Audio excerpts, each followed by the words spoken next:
এখানে ভোট অনুষ্ঠিত হবে এবং এই ভোট ত্রয়োদশ জাতীয় সংসদ নির্বাচনের যে ঝুঁকিপূর্ণ এরিয়ার কথা বলা হয়েছে তার মধ্যে কিন্তু এই যে 5টি জেলা শরীয়তপুর, মাদারীপুর, গোপালগঞ্জ, ফরিদপুর এবং রাজবাড়ী, এই 5টি জেলার আইনশৃঙ্খলা রক্ষাকারী বাহিনীদের গত দুদিন আগে অর্থাৎ গত পরশু দিন স্বরাষ্ট্র উপদেষ্টা তিনি ডিসি এবং যারা এসপি রয়েছেন তাদের ডেকেছিলেন এবং নিরাপত্তার ব্যাপারে কথা বলেছেন।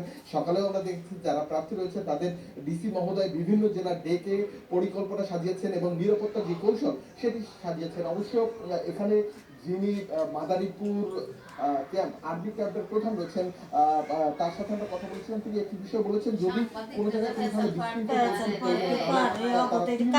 কোনোভাবে বিশৃঙ্খলা করতে যাবেন।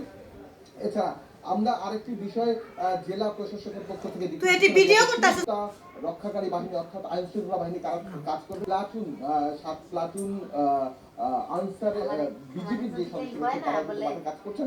এখন পর্যন্ত নিরাপত্তার যে